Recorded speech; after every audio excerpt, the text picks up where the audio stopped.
Alright, so before I begin, I want to say that this video is sponsored by Raceland Suspension. They do anything from coilovers, suspension arms, end links, exhaust cutouts, and they do it all at a fair price. So go check them out if you are looking to buy any sort of suspension upgrades or just any supporting mods for your car. So I was looking around on the internet and I have yet to see a very in-depth review of the Raceland coilovers, especially for the Forester XT because they're brand new. I had gotten these coilovers in about July of this summer. Out of the box, they come with a pair of front and rear coilovers and then also your spanner wrenches that you use to adjust the coilovers. I don't think there's any instructions in the box, but everything is really just self-explanatory. And also they have a lot of different online tutorials for different cars. You can find those on their website. It took me about a week to install them, but that was not because of the coilovers. That was just because there was so much rust on my car. So, do you think I'm just going to pull it out? Think? Oh. Hey. The front of the car had basically no rust, and so it was relatively quick to get those on, but then the rear of the car, both of the suspension bolts, the two main bolts at the bottom, were completely covered in rust. So that was kind of a nightmare. I see a lot of things online about people saying that Raceland suspension is not quality parts, they're not good, they're gonna crap out on you.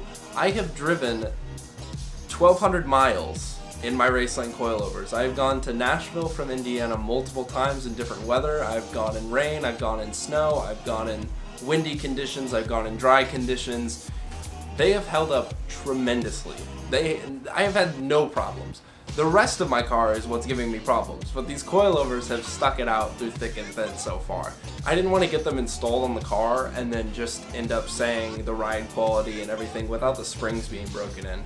Now that I've gotten a few hundred miles on them, they're doing fantastic. I've had no problems at all. The dust covers are holding up really well. Everything is doing very good.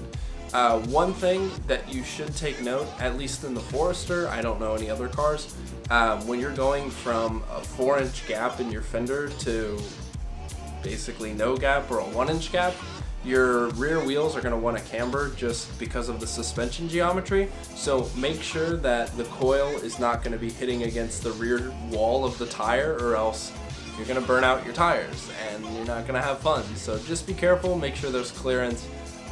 They're set up and designed so that that shouldn't happen, but it was something where I got relatively close, but it was actually an alignment thing, and you have to get your car aligned after you change your suspension out anyways, and so once I got it aligned, I had basically no problems at all. I would recommend Raceland coilovers to anybody who's getting into tuning and doesn't want to break the bank. If you really want to get the full potential out of your car, get the really great responsive steering, get rid of body roll, I would definitely check out Raceland coilovers. You can set them up to be more forgiving and more soft. Once you get them tightened up pretty good, it feels like your car is almost static, which is hilarious. But yeah, I would not recommend daily driving on that. They have adjustable dampening coilovers. They have even better ones. They have the Ultimo and the Primo line, but I just got the regular ones because that's the only ones they make for the Forester.